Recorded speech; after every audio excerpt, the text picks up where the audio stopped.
Speeding things up is synonymous with human progress, and it's something we rarely question. But what if accelerating many of the things we interact with isn't actually improving life at all? What if, in trying to conquer time, we're actually damaging our relationship with it? Because the more I consider the things we allow technology to speed up, the more I see that speed as being a bit like fast food. It's convenient, addictive, useful in some cases, but harmful when it becomes the default diet. I'm wondering if in the same way that fast food damages our bodies, fast time damages our minds. And moreover, is the fast world we've created a root cause of burnout? Is it one of the main reasons we feel restless, anxious, and strangely unfulfilled despite living in a world that seemingly caters for most of our needs? What follows was actually inspired by the section on slow living in last week's video about the benefits of growing up in an analog world. Because since then, I've realized that time is an area of our lives that technology seeks to alter the most. Okay, look, you're probably in a hurry, so let's dive in. Until relatively recently, life moved at a very human pace. We lived in tune with our biology, aligned with the weather, followed the seasons, and respected the restrictions of distance. Then, as technology advanced, it began removing friction in almost every area. Travel became faster, communication became instant, products could arrive the very next day, and entertainment became available on demand. Despite me highlighting some of the drawbacks of speed in this video, it's also important to note that technology's ability to speed things up has had some really beneficial impacts in several areas. If, for example, you need urgent medical care, then faster is always going to be better. Similarly, although obviously less important, when you're stuck in a pointless call queue on the phone, then a faster service is definitely preferable. And if you're someone whose daily commute steals hours from your life, then tech that gets you to work quicker or allows you to work from home will improve your quality of life. But unfortunately, as technology has proved itself to be so good at speeding things up, we haven't stopped to question where more speed actually helps. The assumption, at least on a systemic level, is that increasing speed always benefits us. And that assumption matters, not least because in many cases, it's wrong. Look, in a world where money rules, when a company can deliver a product or service faster than its rivals, then it gains an advantage. When an app can respond faster, it feels superior to a similar app that's slower. When a platform gives instant gratification, it captures our attention. The quicker the buzz, the more likely we are to see something as being better. So, capitalism and competition clearly reward acceleration. Speed has become profitable, and because of that, speed is equated with improvement. As a result, most of us now treat waiting itself as a failure. And it's understandable why we do. But that doesn't mean that having to wait for something is a failure. As highly adaptable creatures, we become used to changes very quickly. For example, the human brain will soon view not having nicotine as a failure once you're addicted to it. And yet it offers no real benefit beyond a quick buzz and the relief an addict feels when their brain gets what it needs. I should know, I was a smoker for many years and I vape now. So have we become addicted to speed in a similar way? Has our baseline for how time should treat us shifted as a result of technology? And is our societal addiction to getting things quickly having negative consequences we rarely stop to see? The problem is the human mind did not evolve inside the instant systems that we now inhabit. It evolved for a world of delay, anticipation, repetition, gradual reward, and visible cause and effect. We tend to dismiss that our cognition was hardwired to respond to slow living. Things like seeds becoming crops slowly and journeys taking time. For centuries, stories unfolded chapter by chapter and relationships grew across the shared duration of decades. For millennia, countless skills were necessary and required many thousands of hours for people to attain them. Importantly, from the start of humanity, meaning has been derived through the process of doing stuff that takes time. We found purpose in achieving results that took days, weeks, or even years. Now let's compare that to modern life. Messages arrive instantly, TV shows are binged overnight, purchases are dropped off the very next day, and news cycles,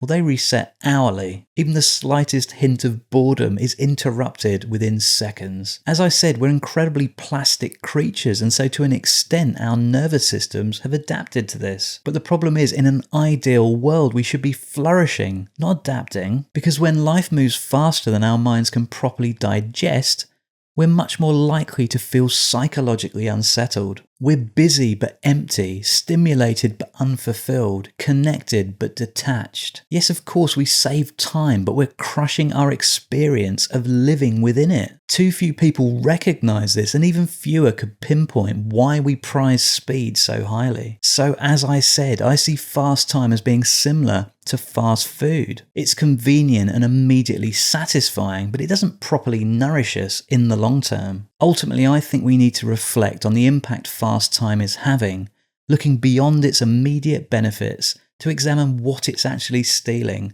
from our lives. One of the first casualties of fast time is anticipation. That's something I highlighted in last week's video. Our obsession with speed has all but removed our ability to experience this important emotion. For example, waiting for a letter from a friend or loved one was once an essential part of the joy of connecting over distances. Today, messages are instantaneous and throwaway. We're more likely to be unsettled or annoyed by a new message than anticipate the next one. Scheduled TV broadcasts once gave people days to predict what might happen in future episodes, discussing plot lines with friends and sharing those cultural moments. Now entire seasons are consumed in one evening without any anticipation, discussed after the event, and as a result experienced in a much more solitary way. The truth is, fast time can damage our ability to appreciate things properly. When everything can be accessed instantly, availability stops feeling special. Instead, it begins to feel like a human right. I experience this, and I'm sure that you do too. I find myself getting really annoyed if I can't upload my videos to YouTube quickly because my internet connection isn't as fast as I want it to be. And I sometimes feel frustrated when I want to order something and find out that Amazon can't get it to my door the very next day. The emergence of these kinds of micro annoyances are subtle and ridiculous, but they signal important changes in how quickly we expect to get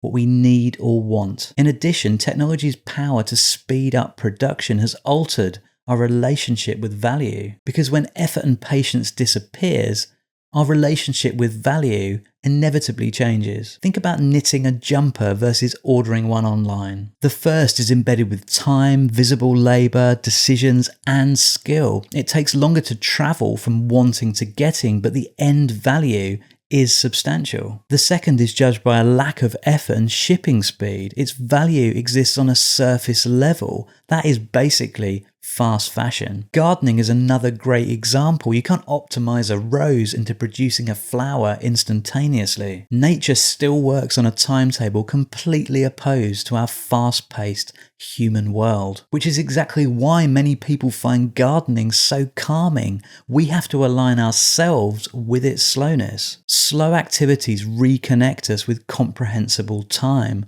the steady tick-tock of the universe that predates the planet we live on and will continue long after we're gone. They remind us that not everything meaningful should happen quickly. Actually, more than that, they force us to realize that meaning actually often comes from slow processes. And that's something we've all but forgotten.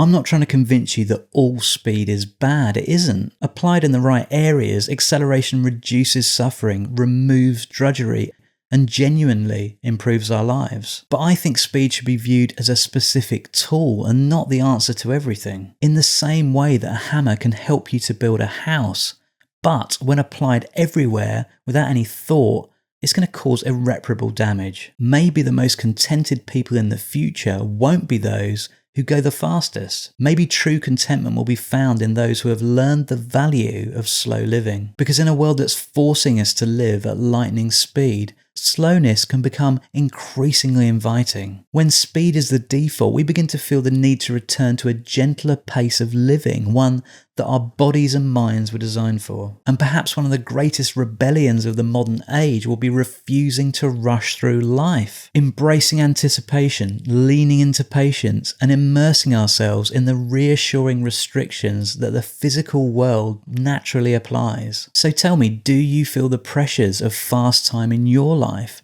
That always-on expectation and the push of doing or consuming things quickly? Or do you cherish the speed of modern life and find the idea of doing things slowly boring, frustrating, and pointless? Let me know in the comments below. And if you found this video interesting, why not subscribe to the channel? Layered Future explores how technology and the systems it embeds into our lives impacts our happiness and contentment. As always, thanks so much for watching, and I look forward to seeing you again in the future.